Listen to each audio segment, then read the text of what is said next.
ناظرین آپ دیکھ رہے ہیں ریڈ لائن اسلام آباد اسٹوڈیو سے اس وقت لائیو. ہم آج کے پروگرام میں سیاسی معاملات کو بھی ٹیک اپ کریں گے مولانا فضل الرحمان کے بیانات سمیت، لیکن وہاں پر جانے سے پہلے جو ہماری پہلی سٹوری ہے ہم کچھ اعداد و شمار آپ کے سامنے رکھنا چاہتے ہیں جو بڑے ہی خطرناک اور بھیانک ہیں. ANF کے مطابق جو ڈرگ کے ساتھ ڈیل کرتے ہیں 18 سے 30 سال کے 1,70,00,000 نوجوان پاکستان میں منشیات کا استعمال کر رہے ہیں. National commission of the rights of child کے مطابق 44% یونیورسٹی طلبہ منشیات کا استعمال کر رہے ہیں. 2,50,00,000 سے زائد اسکول سے بچے جو باہر ہیں وہ منشیات کے سب سے زیادہ خطرے سے دوچار ہیں، اور پاکستان میں دنیا کی ہر قسم کی منشیات اویلیبل ہیں، بالخصوص نئی منشیات جو اب لیبز میں تیار ہو رہی ہیں جن کا تعلق فصل سے نہیں ہے، یہ سنتھیٹک منشیات ہیں. اس کے اوپر ہم پروگرام کے دوسرے حصے میں بات کریں گے. آپ نے ضرور دیکھنا ہے، پیرنٹس کے لیے بھی اتنا بڑا لمحہ فکری ہے، معاشرتی طور پر بھی ہمارے لیے اتنا بڑا لمحہ فکری ہے، بچوں کے اوپر جو اثرات مرتب ہو رہے ہیں وہ تباہ کن ہیں. تو بطور پیرنٹس، بطور ٹیچرز اور ذمہ دار معاشرے کے فرد کی حیثیت سے ہمیں یہ معاملہ ٹیک اپ کرنا ہوگا. تو رابعہ ہادی ہمارے ساتھ ہوں گی، DG ہیں چائلڈ پروٹیکشن انسٹیٹیوٹ اسلام آباد، اور نادیہ بی بی ہوں گی جو ممبر ہے national commission on the right of child KP. بڑے معاملات مولانا فضل الرحمان کے بیانات اور سیاست سے متعلق ہیں. مولانا فضل الرحمان نے جو بیانات دیے اس وقت ٹاپ نیوز ہیں، مسلسل 3 دن سے وہ ٹاپ نیوز ہیں. کیا مولانا فضل الرحمان یہ بیانات دے کر سیاست کر رہے ہیں، یا جو نقاد ہیں ان کے بیانات کے اوپر تنقید کر کر ان کے حوالے سے سیاست کو بڑھا رہے ہیں؟ اس کے اوپر ہم نے پینل ترتیب دی ہے. ہمارے پاس موجود ہیں انجینئر ضیاء الرحمان صاحب، JUIF کے سینٹرل لیڈر، ان کا بہت شکریہ جی آپ نے ہمیں جوائن کیا. ان کے برابر میں بابر نواز خان صاحب، رکن قومی اسمبلی مسلم لیگ نون کے سینٹرل لیڈر، آپ کا بھی بہت شکریہ جی. اور ہمارے جید تجزیہ نگار عامر الیاس رانا صاحب، آپ کا بھی بہت شکریہ جی. تو ذرا کوئکلی اگر انجینئر صاحب آپ سے میں بات کا آغاز کروں. سیاستدان ہیں مولانا فضل الرحمان، ظاہر مذہبی لیڈر بھی ان کو ہم مانتے ہیں، لیکن یہ بیانات سے آپ نے سیاست میں کافی اپنا گرما گرمی کی ہے، بڑی اٹینشن ہے آپ کے اوپر. 72 گھنٹے میں جتنی آپ کو اٹینشن ملی میرے خیال میں اکٹھا کریں پچھلے 4-5 مہینے میں نہیں بنی. تو سیاست کر رہے ہیں ہم ان بیانات کے ذریعے کیا؟ بہت شکریہ طلعت بھائی. بات یہ ہے کہ اگر جمعیت علماء اسلام ان بیانات پہ سیاست کرتی تو سیاست کے لیے ابھی سب سے بہترین موقع بلوچستان میں، چونکہ ہمارا سیاست کا میدان یا بلوچستان ہے بالخصوص یا خیبر پختونخوا ہے. جمعیت علماء اسلام ہمیشہ جینون ایشوز پر سیاست کرتی ہے، چاہے ہمارے کچھ لوگوں کو اچھا لگے، حکمرانوں کو چاہے اچھا نہ لگے، لیکن کون اس کا انکار کر سکتا ہے؟ مولانا فضل الرحمان صاحب نے اگر سیاست کرنی ہوتی تو وہ میٹنگز میں آل پارٹیز کانفرنس ہوئی پرائم منسٹر صاحب کی صدارت میں وزیر اعظم ہاؤس میں، مولانا صاحب نے وہاں یہ باتیں کی، کسی نے نہیں سنی. مولانا صاحب نے یہ باتیں پارلیمنٹ میں کی، کسی نے نہیں سنی. اس کے بعد آپ کے پاس سیاستدان کے پاس اور کون سا فورم رہ جاتا ہے؟ آپ دہشت گردوں پر زور رکھیں نا، آپ نے تو سارا زور اسٹیبلشمنٹ کے اوپر کر دیا جنہوں نے لڑنا ہے دہشت گردوں سے. اس کی وجہ ہے، کوئی وہ وجہ سننے کے لیے تیار نہیں ہے کہ ہم یہ بات جب امن مانگتے ہیں، کیا اس قیمت پر ہم نے پاکستان میں رہنا ہے اور یہاں پر جو ہے وقت گزارنا ہے؟ تو جواب میں جنگ ہے نا، تو وہی میں یہی کہہ رہے ہیں کہ جواب میں وہ ہمیں کہتے ہیں کہ ہمارے بھی شہداء ہیں اور ہمیں اس کا انکار نہیں ہے، نہ ان کو ہمارے شہیدوں کا انکار ہونا چاہیے، نہ ہمیں کسی. لیکن ہمارا تمہارا شہید کیا ہوتا ہے؟ میں اس پر آتا ہوں، سارے شہید تو سانجے ہیں. میں اس بات کو مکمل کر کے اس کی طرف بھی آتا ہوں. آپ وجہ سے نہیں ہے. مین ایشو کیا ہے؟ آپ نے کہا نا مین ایشو، اس وقت مین ایشو کیا ہے جس کی وجہ سے، جس کے اندر سے سارا کچھ نکل رہا ہے؟ ہمارا مین ایشو یہ ہے کہ آدھا پاکستان، بلوچستان، خیبر پختونخوا، فاٹا، اس وقت وہاں امن نام کی کوئی چیز نہیں ہے کہ ہم اپنے جان مال اور عزت. حکومت لے لیتے نا، پھر آپ کو حکومت آفر ہوئی تھی، آپ کو حکومت آفر ہوئی تھی تو لے لیتے، لیکن وہ حالات ٹھیک کرتے. لیکن وہ کہتے ہیں جی ہم نے تمام اپوزیشن کی جماعتوں کو بھی اکٹھا کرنا ہے. پھر میں ایسے گھوڑے پر سوار ہوں کہ جس کی باغیں کسی اور کے ہاتھ میں ہو، امن و امان کی ذمہ داری اگر یہ گھوڑا بنا کے باغیں آپ کے ہاتھ میں دے دیں پھر ٹھیک ہے. کاٹ کے گھوڑے پر کون سواری کر کے امن لا سکتا ہے؟ یہ سیاسی معاملات ہیں، حالات خراب ہیں. آپ کی پارٹی نے بڑی تنقید کی ہے مولانا کے اوپر، تو بعض لوگوں کا خیال ہے کہ مولانا کو کہ اصل معاملہ آپ نہیں سمجھ رہے، آپ بس تنقید در تنقید کر رہے ہیں. میں اس میں یہ کہوں گا، جب میں نے ان کی تقریر سنی پہلے تو مجھے یقین نہیں آیا کہ یہ مولانا فضل الرحمان صاحب بات کر رہے ہیں. پھر جو بات انہوں نے شہداء کی شہداء تیرے یا میرے نہیں ہوتے. جو علماء کرام شہید ہوئے ہیں وہ بھی پاکستانی ہیں، جو ہمارے آرمی کے جوان، جو ہمارے FC اور پولیس کے جوان شہید ہو رہے ہیں وہ بھی پاکستانی، اور جو ایک عام آدمی شہید ہو رہا ہے وہ بھی پاکستانی ہے. ہم میں سے کسی کا خون کوئی زیادہ قیمتی یا کسی کا کم وہ نہیں ہے. نمبر ایک چیز یہ ہے. اگر آپ لشکروں کی بات کریں تو آپ جب یہ جو آزاد کشمیر ہے، جب شروع میں پاکستان کے بعد بننے کے بعد جب اس کی طرف وہ ہوا تھا تو میرا خیال ہے کہ میجارٹی لوگ ہمارے پشتون تھے جنہوں نے اٹھ کے اس جنگ میں حصہ لیا تھا، اور بہت سو کی قبریں بھی رستے میں بنتی گئیں اور جب وہ گئے اور واپس آئے. تو جس وقت آپ ایک ایسی جنگ لڑ رہے ہیں جس میں آپ دشمن کو پہچان نہیں پا رہے، جس میں دشمن سیم آپ کے اپنے حلیے میں ہے، آپ اس کا مقابلہ کر رہے ہیں، تو میرا کمیونٹی کی ہیلپ جو ہے، ہاں، اس کمیونٹی کی ہیلپ کے بغیر آپ کب ایسی جنگ جیت سکتے ہیں جس میں آپ کو یہ نہ پتا ہو. ایک فوجی جوان جو بلوچستان سے وہاں پہ گیا ہو، یا سندھ سے یا پنجاب سے گیا ہو یا گلگت بلتستان کا ہو، اور جب وہ وہاں پہ جا رہا ہے اس کو تو وہ تو یہ تفریق نہیں کر سکتا کہ یہ یہاں کا لوکل ہے یا یہ وہاں سے آیا. پھر سب سے بڑی چیز، آپ کو ملک کی اکانومی کو اور آپ کے ملک کی جڑوں کو کھوکھلا کرنے کے لیے انڈیا اور دوسری بہت سی ایجنسیاں آپ کے ملک کو کمزور کرنے کے لیے لگی ہوئی ہیں، پیچھے ایک پورے پلان کے تحت چل رہی ہیں. تو ہم یہی تو کریں. تو آپ نے پھر ایک بڑی سیاسی اور مذہبی جماعت کے ساتھ آپ نے اب سینگ لڑا لیے ہیں. ان معاملات کو تحمل و تدبر کے ساتھ طے کرنا چاہیے. ان کی طرف سے بیان آتا ہے، پھر آپ کی طرف سے بیان آتا ہے، پھر مزید بیان آتا ہے، پھر آپ کی طرف سے مزید بیانات آ رہے ہیں.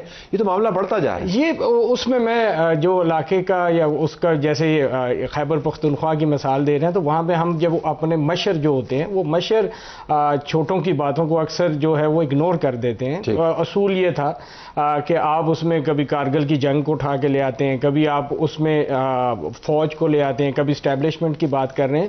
میں سمجھتا ہوں ساری فائلیں کھول دی انہوں نے. مطلب کہ مولانا صاحب اگر جس طریقے سے جب بھی آپ نے دیکھا اسمبلی میں کہیں پہ جب پھنس جاتے ہیں تو ہمیشہ مولانا سے جا کے ہیلپ لی گئی ہے. اور یہ موقع ایسا تھا، اس موقع پہ تو ان کو کہنا چاہیے، آگے بڑھنا چاہیے اور والنٹیئرلی کہنا چاہیے کہ بھائی ہمارے مدرسے کے بچے بھی حاضر ہیں. میں کہتا ہوں کہ اس پاکستان کے لیے اگر میری جان چاہیے تو میں دینے کے لیے تیار ہوں. فیر انف. اب عامر کیا غیر معمولی طور پر بیانات کی بھرمار ہے اور تابڑ توڑ حملے ہیں. سو آپ کے خیال میں اس کا ڈرائیور کیا ہے، اس کو چلا کون رہا ہے؟ دیکھیں مسئلہ یہ ہے کہ میں آ جاؤں گا، لیکن مجھے لگ رہا ہے کہ محمود خان اچکزئی سے مولانا فضل الرحمان زیادہ انسپائر ہو گئے ہیں. مطلب مجھے باقی بات میں کرتا ہوں. پہلے دن جب بات ہوئی پھر میں نے کہا کہ مولانا فضل الرحمان، میں نے بات کی نواب اکبر بگٹی کی. جمالی صاحب کے ساتھ اللہ بخش ہمارے بڑے اچھے تعلقات رہے. وہ پی ایم تھے، جاتے تھے تو ہم پوچھتے تھے آپ کیوں حاضر ہونے جاتے ہیں، آپ بلا لیں ان کو اپنے پاس پی ایم ہاؤس میں. انہوں نے کہا نہیں، یہ میں جو جاتا ہوں نا، یہ جنرل مشرف کے کیے ہوئے معاہدے ہیں ایز چیف ایگزیکٹو، ٹھیک، تو وہ پیسے دینے ہیں. میں نے پہلے دن یہ کہا کہ مولانا فضل الرحمان وہ ہیں جن کے اوپر خود کش حملے ہو رہے ہیں، پاکستانیت کی بات کرتے ہیں، ان کے غصے کو سمجھنے کی کوشش کریں. اور محسن نقوی اور شہباز شریف کو جانا چاہیے جب آپ 26ویں 27ویں ترمیم پہ جاتے ہیں. وہاں تک بات تھی. شہداء کے اوپر میں نے اس لیے نہیں بات کی کہ چلیں پہلے دن میں غصہ سمجھا. اگر گورنمنٹ نے کیا ہے تو جے یو آئی نے بھی کوئی کمی نہیں چھوڑی. میں سمجھتا ہوں کہ اس معاملے کو بالکل بائیفرکیٹ کریں کہ شہید تو ہمارے سب کے ہیں، ٹھیک ہے، اور وہ جو بھی ہیں، مطلب وہ فوجی ہیں کیوں نہیں ہیں. فوجیوں میں جنرل ثناء اللہ شہید ہوئے سوات کے اندر، مطلب مختلف جگہوں پہ عام اساتذہ ہیں، انجینئرز ہیں، ایف سی کے لوگ ہیں، لیویز کے لوگ ہیں، پولیس کے لوگ ہیں، جن کا نام مولانا فضل الرحمان نے لیا، مولانا حسن جان کا لیا، سب کا لوگ شہید ہوتے چلے جا رہے ہیں. جہاں تک انجینئر صاحب اور بابر صاحب نے بات کی نا، اس سے میں متفق ہوں. لا اینڈ آرڈر کی سچویشن پہ اس میں سب نے غلطیاں کی ہیں، ماضی کی اسٹیبلشمنٹ نے بھی کی، لیکن اس اسٹیبلشمنٹ کو استعارہ بنانا کہ جی آپ نے کارگل پہ نہیں کی، بے شک جرنیلوں نے بات کی، انڈین نے کی، لیکن آپ نے انڈیمنیفائی بھی تو خود کیا نا. جنرل مشرف کو کھڑے ہو کے پی ایم ہاؤس میں دائیں بائیں قاضی صاحب اور آپ قاضی حسین احمد مروم بھی کھڑے تھے، مشرف بھی کھڑے ہیں. 5 سال آپ نے حکومت لی، آپ اپوزیشن لیڈر ہے، آپ نے اس وقت یہ مطالبہ کیوں نہیں کیا؟ اب مجھے تھوڑا سا سسٹم لگ رہا ہے کہ کوئی چینج ہے اس کے اندر. جو بات آپ کہہ رہے ہیں نا کہ جی آپ کو فیم مل رہا ہے، پیچھے تصویر مولانا کی آ رہی ہے، سب کچھ ہے، مطلب یہ ایک سیاستدان کی یہی تو کچھ ہوتا ہے. لیکن مولانا ایسے نہیں تھے. ایسے نہیں تھے. کیوں ہوئے؟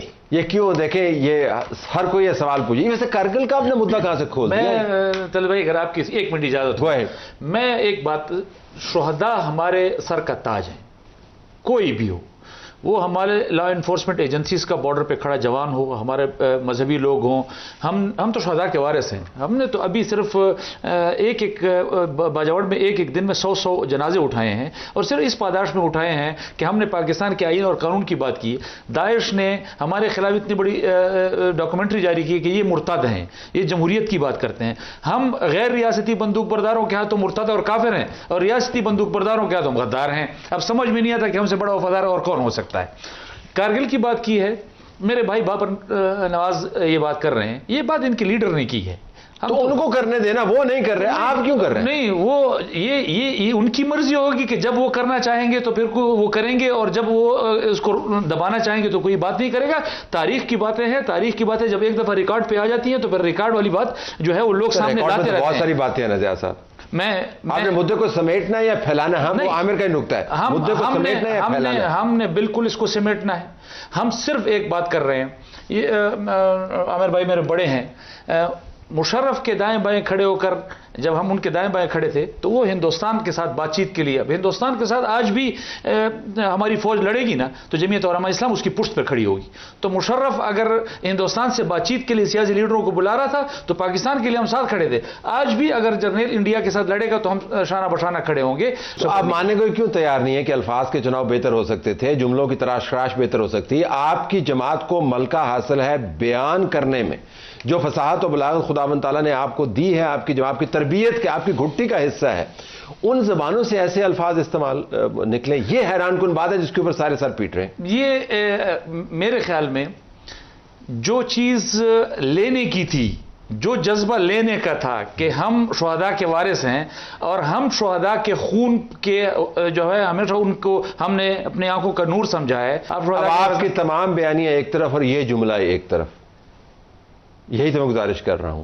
اب ساری بحث اس جملے کے اوپر ہوگی جو آپ نے آخر، آپ ایسے جملے کیوں بول رہے ہیں؟ یہ کیا ہو رہا ہے آپ کے اندر؟ میں یہ چیزیں طلعت بھائی، ہم جو چیزیں ریکارڈ پہ ہیں، ہم کہتے ہیں کہ شہداء جو ہیں، شہداء ہمارے لیے تمام ہر چیز سے ہٹ کر ہم سب کے لیے ہماری آنکھ کا نور اور سر کا تاج ہیں۔ اسے رک جائے نا، پھر اس سے آگے جب آپ وضاحت دیں گے، جب اس کے جواب میں، جب ہم یہ کہتے ہیں، جب اس کے جواب میں مولانا صاحب کو گالیاں دینے کے لیے لوگوں کو میدان میں لایا جائے گا، گالیاں دی جائیں گی، مولانا صاحب پر غداری کے فتوے لگائے جائیں گے، تو پھر ریئیکشن تو آئے گا۔ اب اس کے اوپر آ جائیں، اب حکومت کو بھی ڈیفیوز کرنا ہے نا، معاملات کو طے کرنا ہے، ہمارے اور بڑے لانجے ہیں، آپ حکومت کی طرف سے معاملات کو طے کریں۔ اس طرح عامر نے کہا کہ آپ ترمیمات کے لیے تو چلے جاتے ہیں، ان معاملات کے لیے بھی چلے جائیں، کسی مصری کو بھیج دیں۔ جی بالکل، میں تو اس کے حق میں ہوں، میں کہتا ہوں کہ بالکل یہ ایسے ہونا چاہیے، لیکن جس طریقے سے گولہ باری ہو رہی ہے اس سائڈ سے، اور جس طریقے سے روز بروز ایک نئی آ رہی ہے، کبھی ایسی چیزیں ہو رہی ہیں، جب اتنی زیادہ سختی کی باتیں ہوں تو میرا خیال ہے ہر کوئی اپنی عزت بچانے میں لگا ہوتا ہے۔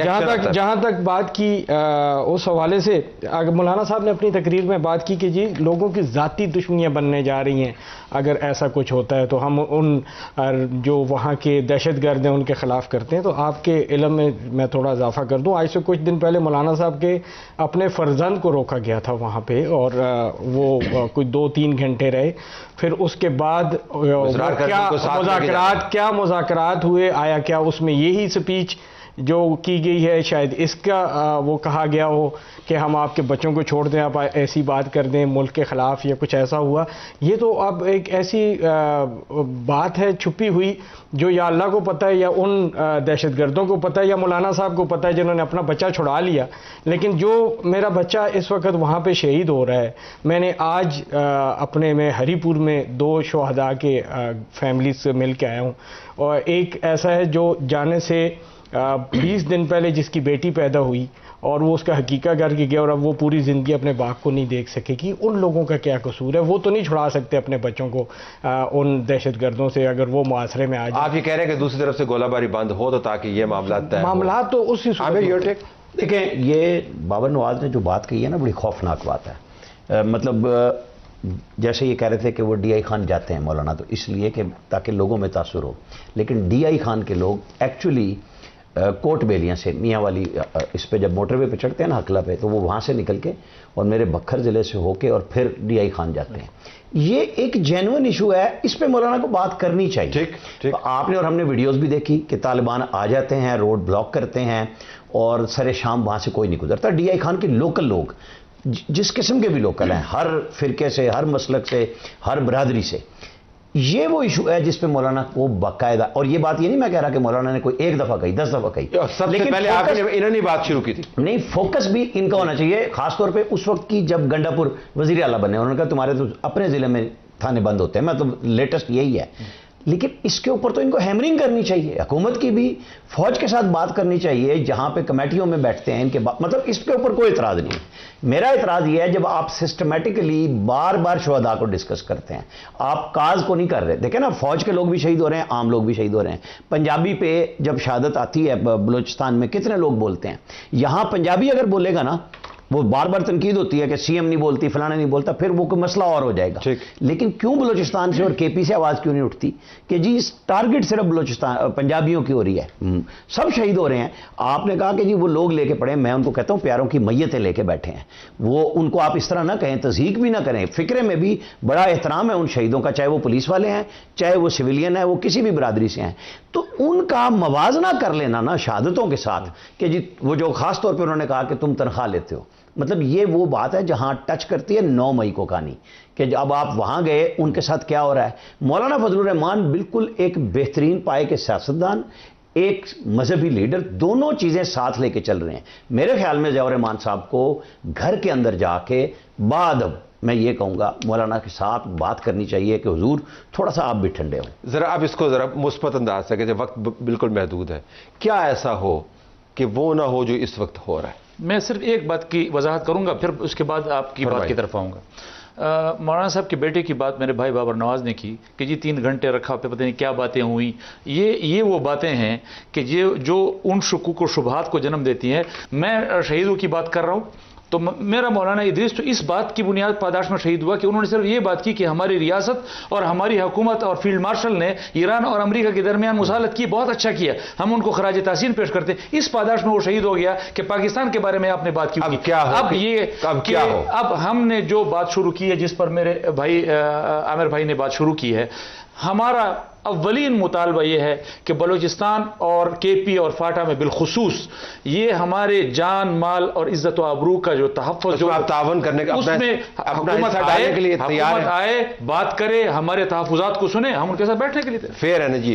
یہ بات میں تو یہی کہہ رہا ہوں کہ جب تک آپ اپنے گھر میں خود کسی کا ساتھ، پولیس کا ساتھ نہیں دیں گے اور آپ کہیں گے کہ بھئی یہاں پہ امن بھی ہو جائے، یہ چیز یہ کبھی بھی نہیں ہو سکتا جب تک وہاں کا لوکل کمیونٹی ہیلپ آؤٹ نہیں کرے گی۔ میں نے وہ کہا سپورٹ کرے گی، یہ سپورٹ تو، لیکن آپ کو پہلی بات یہ کہ ہمیں پہلے تو مورلی سپورٹ کرنا پڑے گا، اور مورلی سپورٹ کرنے کے بعد پھر ایکشن لینا پڑے گا۔ لڑائی کس نے لڑنی ہے پھر بعد میں؟ ابھی اس مدعے کی طرف نہیں تھا، بڑی مشکل سے ہم نے سنبھال کے اس نقطے پر لے کے آئے ہیں کہ جو ریاست کی ذمہ داری ہے وہ پوری کرے، اور جو سیاستدانوں کی ذمہ داری ان کو ہر حال میں پوری کرنی ہے۔ یہ ایسا وقت نہیں ہے کہ ہم اس قسم کے جھگڑوں میں الجھیں۔ آپ تینوں کا بہت شکریہ جی، پروگرام ہمارا جاری۔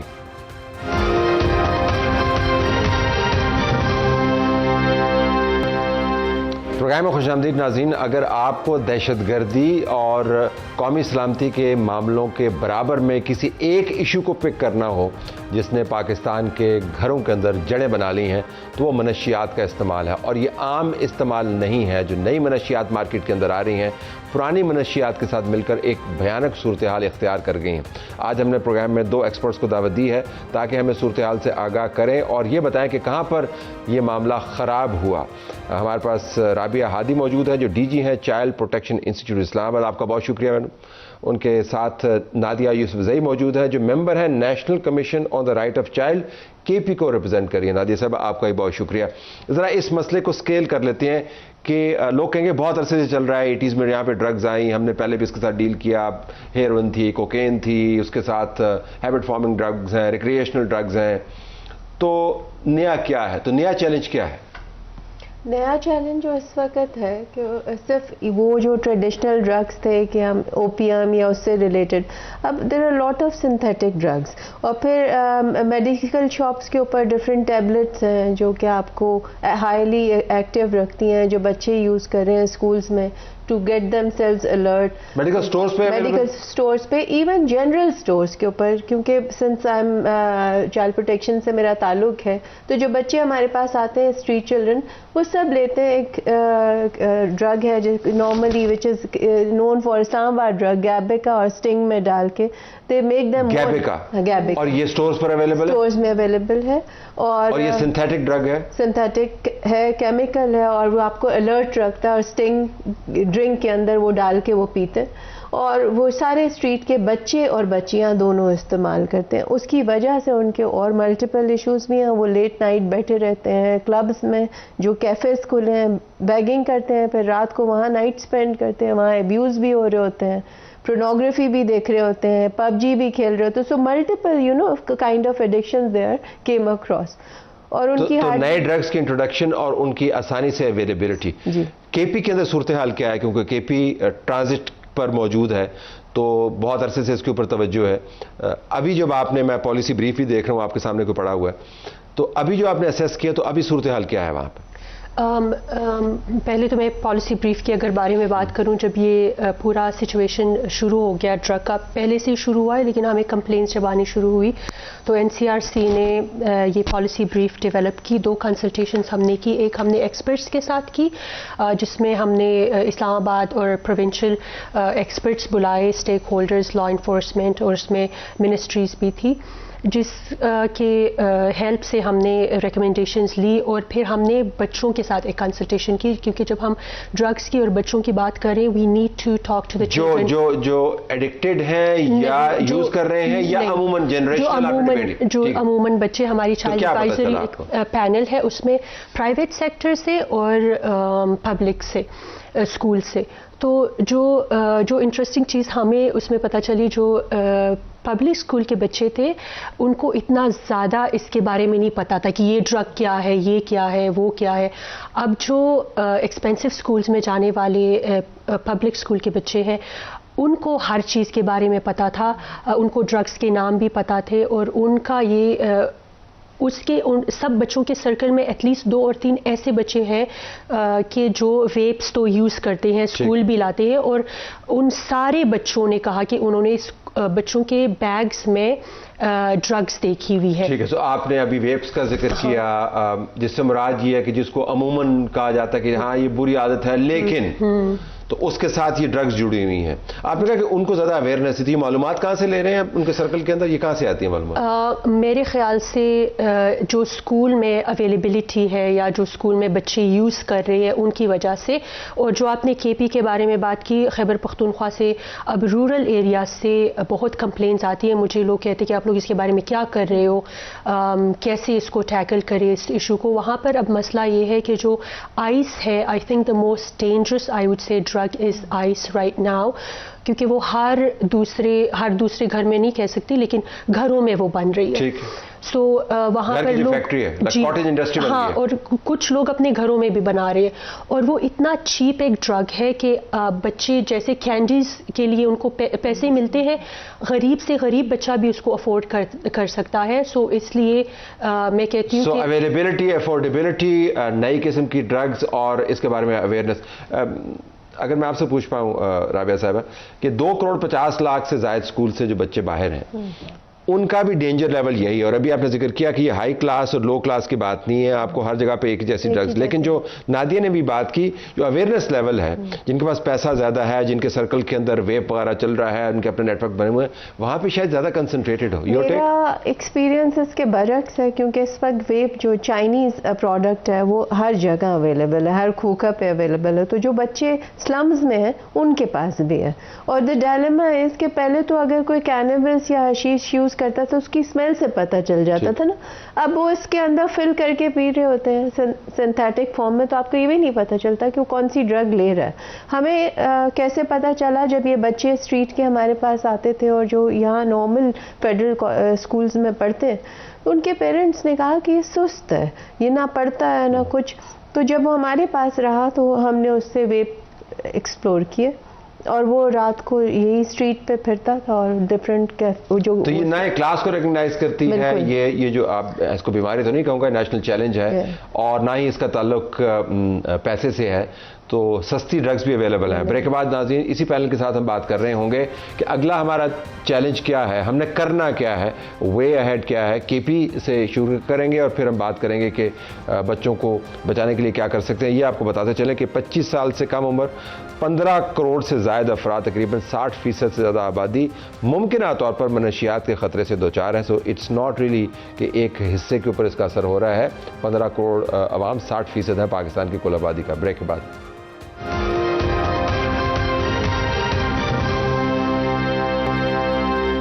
ناظرین، ممکنہ طور پر پاکستان کی 60% آبادی کو نئی اور پرانی منشیات سے خطرہ ہے، اور جو نئی منشیات آ رہی ہیں جس طرح کہ پنکی کراچی والی جو مشہور زمانہ خاتون کا کیس ہے، وہ سنتھیٹک ڈرگز ہیں جو گھروں کے اندر بن رہی ہیں، فیکٹریز کے اندر بن رہی ہیں اور تباہ کن ہیں۔ ہمارے پاس پینلسٹ موجود ہیں۔ اگر رابعہ صاحبہ میں آپ سے چیلنج، تو ہم نے تو کہا کہ اویلیبلٹی ایکسیسیبلٹی ہے، ایک ہی قسم کا ایشو ہے، اگر ہم نے ڈرگس کو ختم کر دیں تو معاملات طے ہو جائیں گے، یا اس کے ساتھ کوئی اور ایشوز بھی جڑے ہوئے ہیں؟ اس کے ساتھ بہت سی چیزیں ہیں جو میں نے پہلے بھی ذکر کیا کہ ایک تو جو آپ کی ایڈکشن ہے with different internet and access جو ہے، اس کا کوئی ریگولیٹری فریم ورک نہیں ہے، اس کو بائنڈ کرنا ہوگا۔ اچھا، اس کو ذرا ڈرگس کے ساتھ جوڑیں، کیونکہ لوگ کہہ رہے ہیں کہ اب یہ انٹرنیٹ کا But it is so deeply connected. کیا ہے یہ addiction? Screen addiction can be converted to drug addiction, یہ کیا؟ اسکرین ایڈکشن بھی ہے اور they also connect with the drug dealers as well. ٹھیک ٹھیک ٹھیک، اویلیبلٹی۔ اور دوسرا یہ کہ یہ بچے جو ایکسپلائٹ ہو رہے ہیں وہ بھی ایک اندر کمپوننٹ ہے کہ تھرو گیمز ایک تھرڈ فگر کے ساتھ کنیکٹ ہوتے ہیں اور وہاں سے ان کی ایکسپلائٹیشن شروع ہوتی ہے، اور اس سے ہی یہ ڈرگ کے اس میں بھی انوالو ہوتے ہیں اور چیزوں میں بھی، اسپیشلی گرلس۔ سو لڑکوں کے لیے تو پھر بھی وہی ایک ہماری اپروچ ہے کہ ہم لڑکے کو اون کر لیتے ہیں، لیکن جو لڑکیاں ہمارے پاس اس وقت پروٹیکشن سینٹر میں آ رہی ہیں ان کی فیملیز پھر کمپلیٹلی ان کو ڈس اون کر دیتی ہیں۔ اور جو نفسیاتی مسائل کو ایڈریس کرنے کے لیے ہمارے پاس ایکسپرٹس موجود ہیں؟ We don't have any state level پہ نہ تو کوئی تھراپیوٹک انٹرونشن ہے، نہ ہمارے پاس اسکلڈ لوگ ہیں جو اس چیز سے ڈیل کر سکیں۔ جیسے نادیہ نے کہا کہ ہمارے پاس ڈرگ ٹیپرنگ کے لیے بھی جو لوگ ہیں بچوں کے حوالے سے وہ نہیں ہیں۔ ابھی ریسنٹلی ANF نے کہا کہ ہم لانچ کرنے جا رہے ہیں، پورے پاکستان میں ہمارے پاس ڈرگ کی ٹریٹمنٹ کا بچوں کا کوئی نظام موجود ہی نہیں ہے۔ بچوں کا پورے پاکستان میں کوئی ریہیب سینٹر نہیں ہے؟ ایک بن رہا ہے ابھی؟ ایک ابھی بن رہا ہے۔ KP میں جب آپ نے بچوں سے بات کی تو وہ کوئی وے فارورڈ سجیسٹ کرتے ہیں؟ ان کی اویئرنیس لیول کیا ہے؟ وہاں سے آپ کی ٹیک اوے کیا ہے کہ چیلنجز کی نوعیت کیا ہے؟ جب ہماری کنسلٹیشن بچوں کے ساتھ ہوئی تھی ان کا تو زیادہ تر جو اسکول میں حالات چل رہے ہیں اس کے حوالے سے تھا، لیکن اگر میں اس میں ایک چیز ایڈ کر دوں وہ یہ ہے کہ ہماری پاپولیشن بچوں کی ابھی جو ہے 47% of the population of Pakistan are children, that is almost 50%، جس میں پھر آؤٹ آف اسکول کتنے زیادہ بچے ہیں۔ لیکن ابھی جو یہ والا جو پاپولیشن جو آلموسٹ 50% آف دا کنٹری ہے، اس کے لیے کوئی گورنمنٹ نے کوئی ایسے اقدامات نہیں لیے۔ So I think the government really needs to step in right now. Cohort جو ہے اس کے لیے کوئی فوکس اسٹریٹجی نہیں، کوئی فوکس نہیں ہے، اور ایک ہولسٹک اپروچ کے ساتھ سارے گورنمنٹ کے ادارے they really need to step in, اور اس کے لیے آپ کی ریہیب سینٹرز آپ کے گورنمنٹ کے ہونے چاہیے نہ کہ NGOs کے۔ ابھی ہم سارے NGOs کے اوپر ریلائی کر رہے ہیں، وہ بھی نہیں، اور ان کے وہ تھوڑے بہت اگر وہ ہے وہ ریگولیٹڈ نہیں ہے، ان کی مانیٹرنگ اس طرح نہیں ہو سکتی جیسے گورنمنٹ کی ہو سکتی ہے۔ So I would really focus on the government to take please to take initiative at this time, اپنے ریہیب سینٹرز ان بچوں کے لیے بنائے، پہلے پریونشن پہ کام کریں۔ ایجوکیشنل انسٹیٹیوشنز میں آپ پریونشن کے ہر منتھ ایک بجٹ الوکیٹ کریں، کیمپین جا سکتے ہیں۔ کریں۔ آئی ایم شیور کہ اس کے ہم ملین چیزیں پرپوز کر سکتے ہیں، لیکن سٹارٹ تو وہاں پر ہوگا نا، اب توجہ ہوگی۔ اگر رابعہ آپ کو ایک چیز پک کرنی ہو، اسٹارٹنگ پوائنٹ، جس طرح آپ نے کہا کہ کمپریہنسو کمپوزٹ پالیسی ہونی چاہیے، وہ کیا ہوگی؟ اسٹارٹنگ پوائنٹ کیا ہوگا؟ اسٹارٹنگ پوائنٹ تو یہی ہوگا کہ ہمارے پاس کوئی بھی اس وقت پالیسی یا فریم ورک اس کے اوپر موجود ہی نہیں ہے، تو ہمیں ایک تو اس کو یہ کرنے کی ضرورت ہے، اور دوسرا فیملیز کے ساتھ ہمیں بات کرنے کی ضرورت ہے، because we are in the era جہاں پر parents has to be very vigilant, اور پریونشن پر فوکس کرنا پڑے گا۔ ایز اے اسٹیٹ ہماری بس سے بالکل باہر ہے، یہ treatment is a very costly process, تو ہمیں پریونشن پر فوکس کرنا ہوگا، اور ہمیں فیملیز کے ساتھ جانا ہوگا، اور فیملیز کو سکھانا ہوگا کہ جس ایرا میں ہم رہ رہے ہیں how vigilant you need to be, اور بچوں کو کس طرح آپ نے چیک اینڈ بیلنس کرنا ہے، بیکاز آپ اس کو جس طرح سے اوپنلی چھوڑ دیا ہے وہ پیرنٹنگ اب آؤٹ سورس نہیں کر سکتے، نہ اسکرین کو کر سکتے ہیں، نہ اسٹریٹ سٹیٹ کو کر سکتے ہیں، نہ اسکول کو کر سکتے ہیں، نہ اسٹیٹ کو کر سکتے ہیں. یہ جو آپ نے پیرنٹنگ کرنی ہے آپ نے خود ہی کرنی ہے. تو آپ گھس جائیں بچوں کے بیگز کے اندر، ان کے موبائلز کے اندر، کیونکہ یہ معاملہ کوئی آزادی اظہار کے رائے والا نہیں ہے. یہ معاملہ ہے ان کی زندگیاں اور جانوں کو بچانے کا. یہ بہت گہرا ایک نیٹ ورک ہے جو آپریٹ کر رہا ہے. آپ دونوں کا بہت شکریہ جی. You want to add something to it? Add quickly کہ پیرنٹس کو میرے خیال سے ایٹ دس پوائنٹ دونوں ماں باپ کو 100% بچوں کے ہر چیز میں انوالو ہونا چاہیے اور ان کو ہیلدی ایکٹیویٹیز میں انرول کرے، چاہے وہ آرٹس ہے چاہے وہ اسپورٹس ہے، اور 100% اٹینشن اپنے بچوں دونوں نے انوالو ہونا ہے بیچ میں، پیرنٹس نے. آپ دونوں کا بہت شکریہ. ناظرین ہماری طرف سے یہی کچھ اجازت چاہتے ہیں. اللہ حافظ.